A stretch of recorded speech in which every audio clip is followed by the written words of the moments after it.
I love the fact that this opera has sort of become one of the great operas of the repertoire relatively recently.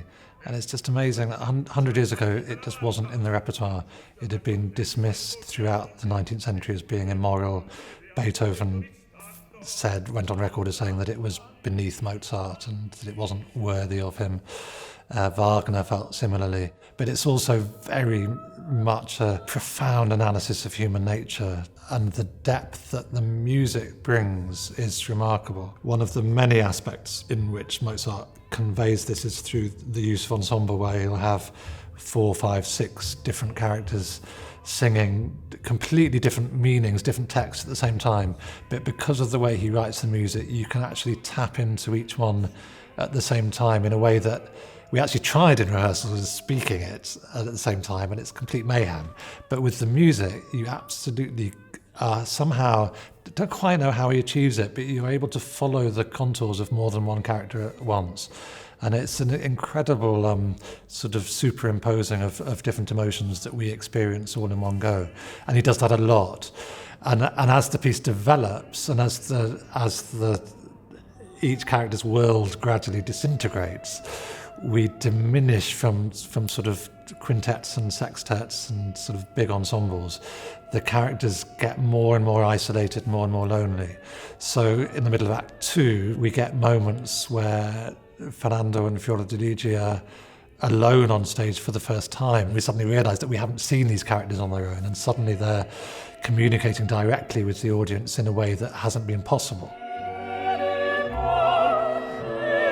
Another big thing of the opera is how we posture and how we say things to impress other people. And the text, the libretto by Da Ponte, is wonderful in the way that he conveys the subtleties of people saying things so that they will be conceived in a particular way, and the sisters wanting to be seen as honourable, and all the layers of meaning, and the extent to which characters mean it, the extent to which they're just posturing and trying to be seen in a particular light. And I think more than anything, what the opera is a deconstruction of the sort of romantic preconceptions of what love is and what relationships are. So these young, very young lovers, and I think it's really important that we remember that they are young, and which is another reason why Young Singers is particularly valid and useful in an opera like this, that they've been conditioned by reading sort of romantic novels and just being exposed to the wrong sort of idealistic templates, to have a system of beliefs that they can't possibly maintain when it actually comes to the realities of human nature. And the way that's conveyed, and really at times quite savagely deconstructed through Don Alfonso more than anybody, is remarkable in the way that Mozart and Da Ponte jointly and independently chart this really rather dangerous, unnerving journey.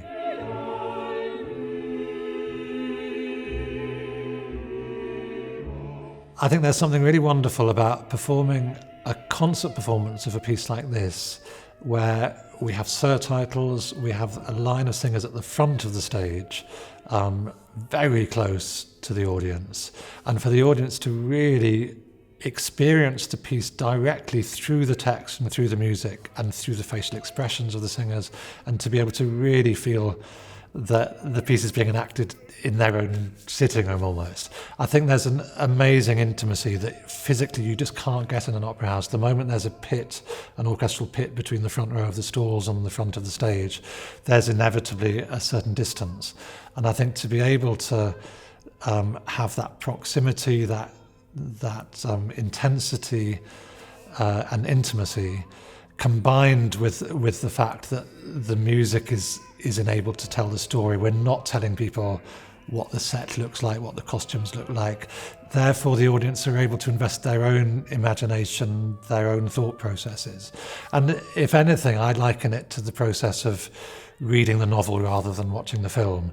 You're able to just interpret it for yourself, absolutely experience a reading, of course, you can't perform it without making key decisions about what each individual line is, what each character's feeling, the subtleties of nuance of each particular line, each phrase, of both musically and text-wise. But there is this feeling that the audience can just receive the piece and add their own experience and their own understanding of emotions and love and human nature, and to feel that they're central to the unfolding of this story. I think that becomes a really personal, magical experience.